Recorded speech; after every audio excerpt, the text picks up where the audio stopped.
Hi, welcome back to a brand new video of the Targeted Individual Program. Just want to give you guys an update. So today, I was sleeping. My sister came into my bedroom and she started whispering. She's like, uh, "Tonight's the last night." All right, I ain't paid no mind. She leaves and started sniffling. Every time she walks into the hallway, she started sniffling, what have you. So I get up after she leaves, and then I went to the kitchen. And again, I talk about the co-opting of my conscious mind. So I go to make breakfast. There were dishes in the sink, so I decided, okay, I'm going to wash the dishes before I make breakfast. And I noticed again how she turns the dishwashing liquid to the back where it's just the barcode, right, or the UPC code. And again, the fixation drills, the hijacking of my conscious mind. And so I turned it the other way around, because I've been through this many, many times. Then I'm making breakfast. So now, what was it? Something fell. I think I was moving some ketchup somewhere else, and something fell down. Picked it up, and of course, I mean, in any plastic bottle, like, there's always a UPC code, right? But I want you to understand how they try to use mystical manipulation or supernatural manipulation. See you're here in your project department? Mystical manipulation. So now everything that I look at, if it's a box with a container, for, whatever, like for example, I was drinking coffee, so the coffee bottle, of course, it has a UPC code on it. Go into the fridge to take out eggs, of course, it has UPC code on the carton. Milk has, UPC codes on the carton. So now everything I take out with UPC code on it, I use the sirens. Okay? I want you to understand how this works. As a TI, I want you to understand what it is that they do. When you begin to notice how this system works and how they engage in coercive persuasion programming or cognitive warfare and neurocognitive warfare, and to make you think a certain way based off of their actions, right? So, for example, again, looking at a video or reading something, particularly if I'm reading, my tablet, and they have me on the remote no monitoring, there's certain words that they will use the sirens whenever, I'm reading it. Or if I'm watching a video, somebody says a certain word, they'll use the sirens, right?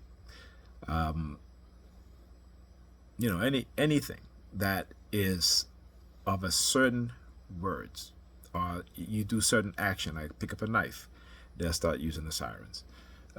Any watching a video about any person talk about a gun, they start using the sirens. Now, remember, when you're looking at something like that, you're just listening to it. You're not thinking anything. But when they're constantly using the sirens, when certain words are said, all of a sudden what they're doing is called intrusive thoughts. Now they're putting thoughts into your head, okay? Whether it be through silent sound or whether it be through the manipulation of other people's words or pictures that you may look at, things that you may have in your hand. Like for example, if I pick up a knife, not a butter knife now, but like say a sharp knife, right? They use the sirens, and it's every time. So now you're thinking, okay, what? They don't want me to have a knife or anything like that. So this is what they'll do, all right? And recently, lately, the word shooter. So shooter, SHOOTER. Heard that many times before. I even play FPS, which is first-person shooter games, right? Like Black Ops 6. And it's not a problem. I never heard them use the sirens. But as soon was it yesterday? I think I was watching a video on the Easter egg on Black Ops 6, the zombie version of the game. And the guy, he was like, "Oh, this is such a great shooter," right? Now immediately they started using the sirens, okay? And I'm saying, okay, why are they using the sirens now? Because he said it many times, and then you start using the sirens. So I'm thinking, I'm saying, okay, what are they doing? What are they trying to do? So usually words that have similar sounds are words that have similar sounds to a word. So shooter, shoot her, and that's the only two things I can think about, right? So I'm just like, okay, that's intrusive thoughts, because I've never thought about those things before. But again, with the use of cursive persuasion, the use of the sirens and stuff like that, and again, like I said, I never think like that. Just like I said, like the word killer, right? Kill her, that sort of thing. This is why, like I said, it was the past 2 years, right? They were bombarding me with cars with license plate with KLL, right? And this is constant. Again, never even thought anything like that, and that's not me. But they want to create intrusive thoughts in your mind and do it in such a way. Again, this is programming, right? That no one ever will even think about. So they're very crafty when it comes to creating a certain mindset, right? And many people think that people are, want to be a certain way. Okay, and some people do, but for the most part, we are conditioned in society. When people want to get rid of you, when people are experimenting on you, particularly the U.S. government, and want to get rid of you, they'll create narrative. They'll engage in covert warfare, covert cognitive warfare, covert psychological warfare, right? They will weaponize other people against you and weaponize you against other people using various tactics and methods, right? So again, they love to talk about public safety and security and this and that. Why is that?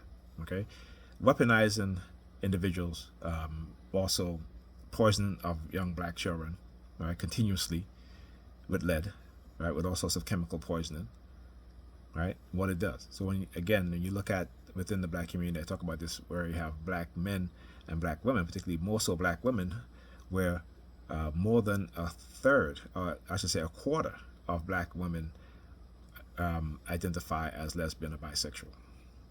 Then you read on the research on college campuses, and you see young black women are involved with bisexual men because they like feminine men, right? They are conditioned to like feminine men, particularly when they're younger.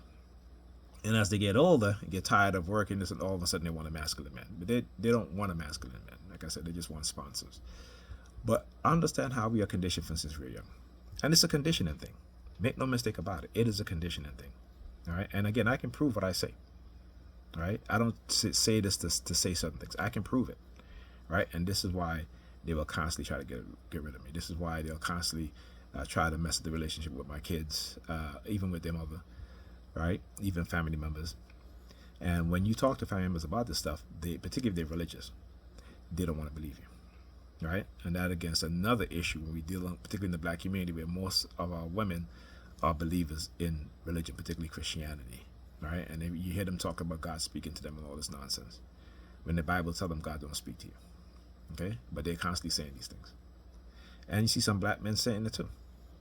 But this is the condition of black people in America and across the diaspora, right? Whereas black women, like masculine men who are non-black, they fear black masculine men because those men, there are men who have been weaponized against them.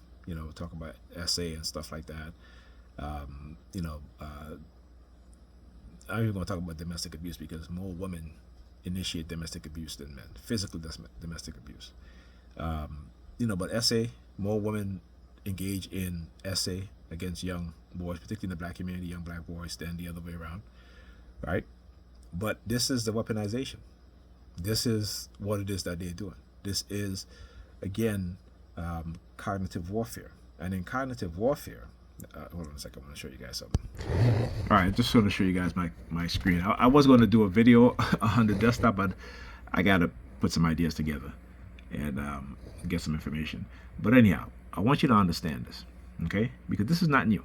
This is not new.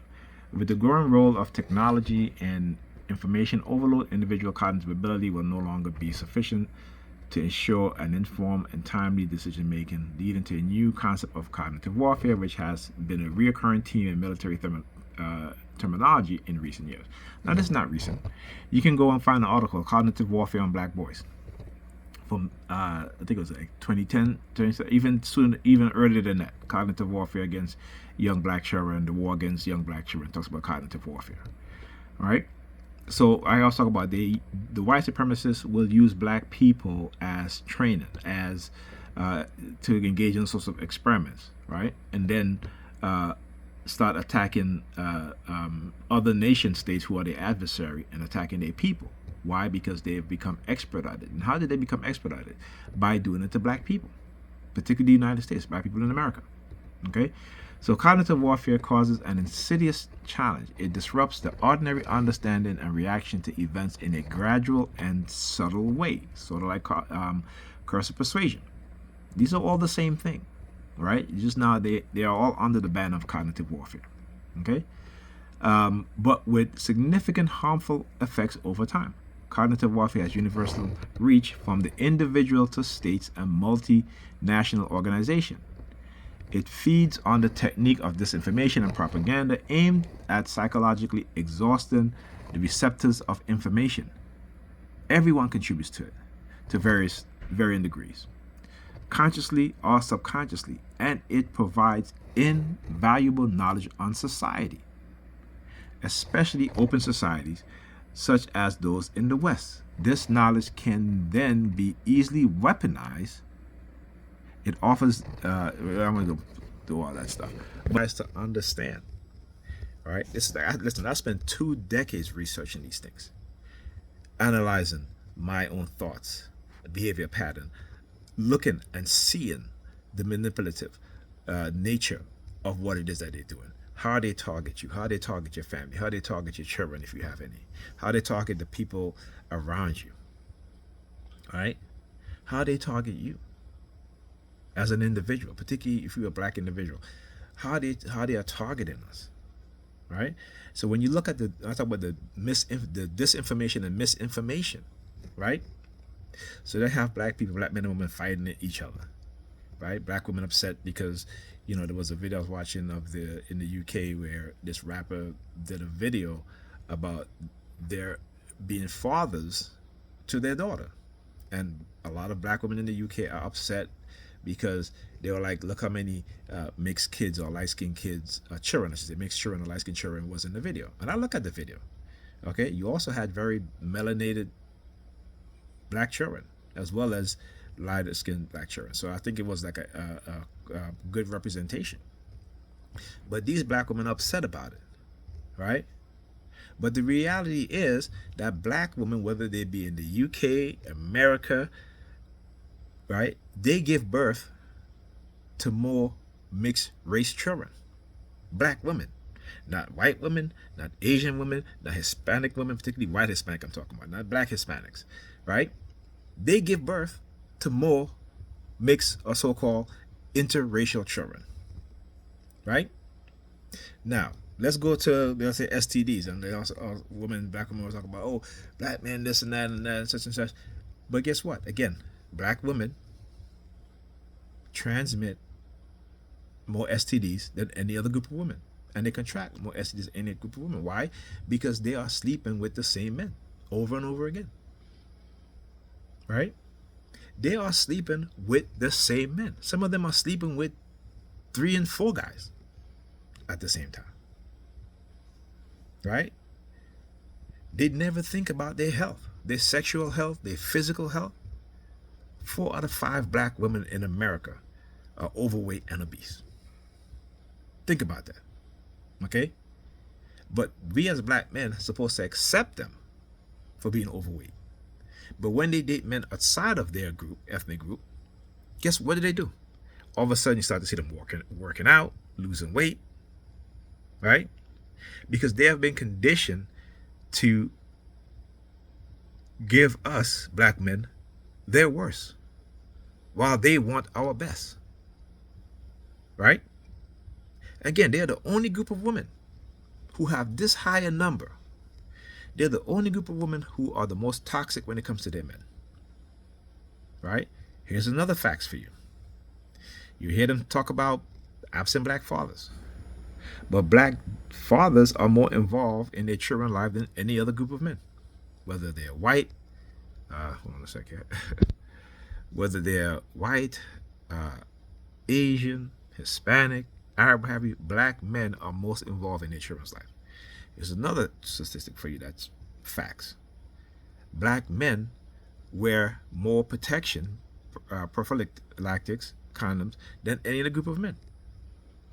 Why? Because black men have been realizing what is going on. And we are trying to let black women know this. Right? What the white supremacist has done is elevate certain black men and use them and weaponize them. Right? So those men, particularly those with money, you talk about Sean Combs, right? And hold on. Right? Who have money or may have a good job.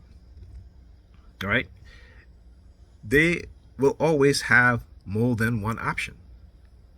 All right? And particularly when black women, and a lot of them, right, would rather be the second and third wheel of a man who they want, right? Thinking that, well, if I can't be in a relationship with him committed, then I can settle for, second or third, right? And this is what they do. While decent black men, right, average black men, remember, a lot of these women are average. Most women are average. Most men are average in terms of sexual marketplace value, okay? But in their mind, they think that they deserve the best and better, right? So they'll talk about, well, I'm waiting for the right man to come. They're waiting for the right man to come, but they never consider themselves of being the right woman, right? They never consider of losing the weight, getting therapy for your issues, being feminine, right? They don't consider that, but that's what men want. But they don't care what, particularly black men, for black women particularly, don't care what black men want. It's about what they want. And they are conditioned that way. And STDs has been rampant within the black community for decades. And there's a reason why. There's a reason why. When I hear young black women saying that if a guy asks them if a guy uses a condom on them, then he doesn't trust them.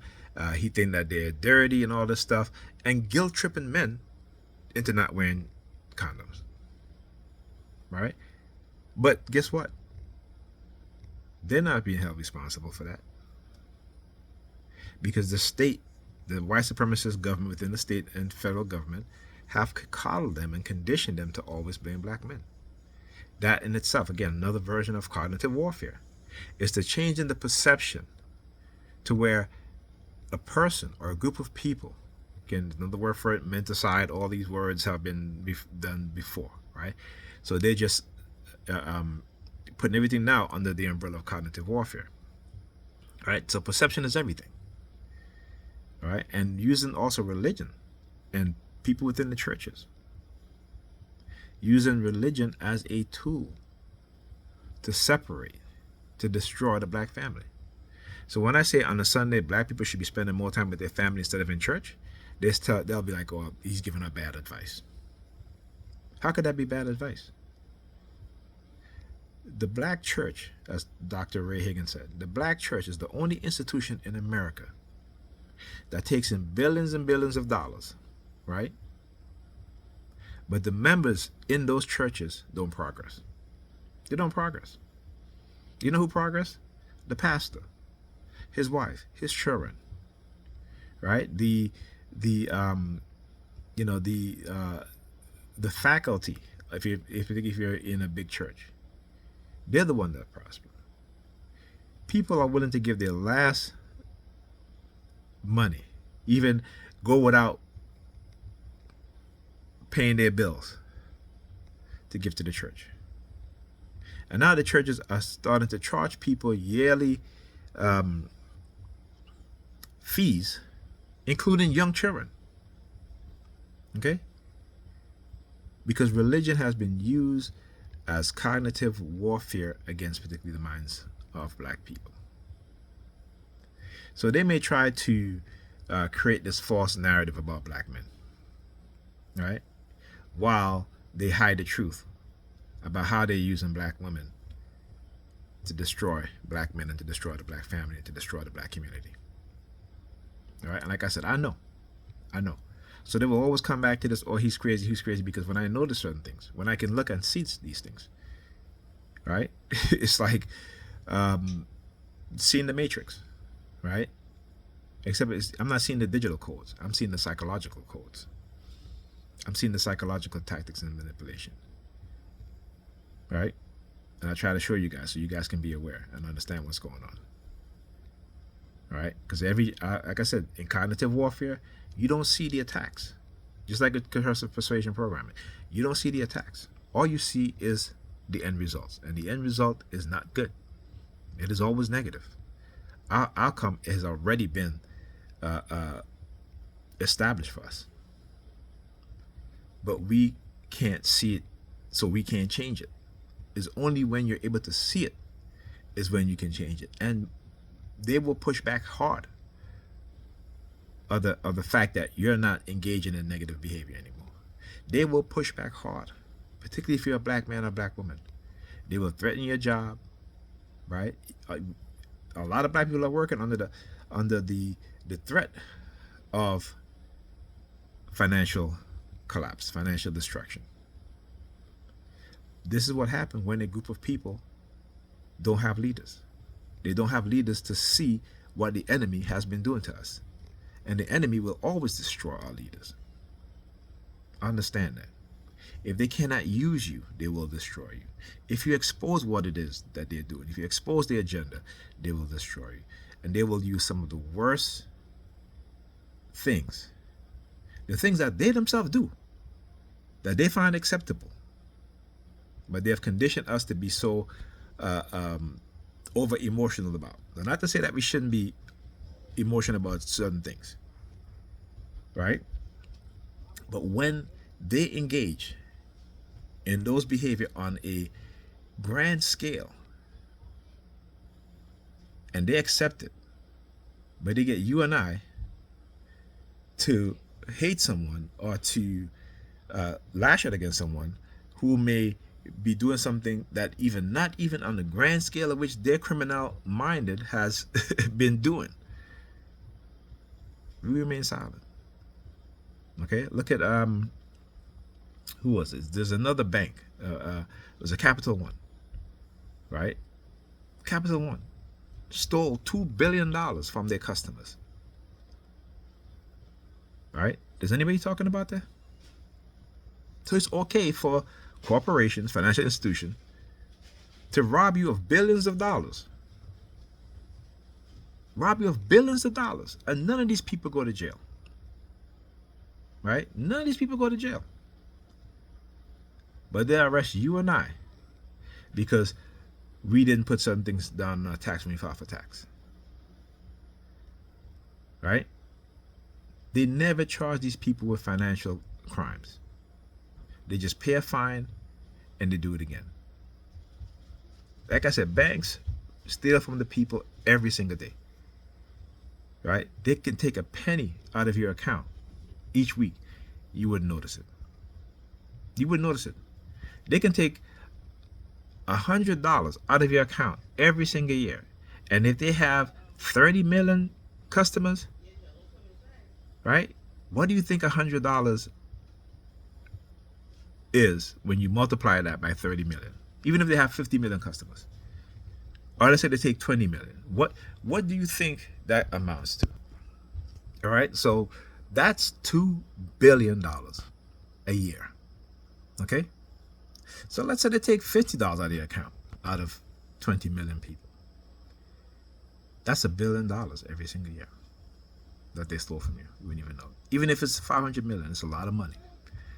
Right? But when they take it from the account, they say whether it's 10 cents, a nickel, a dime, a quarter, what have you, you know what I'm saying? That is hundreds of millions of dollars that the bank is stealing from us. Right?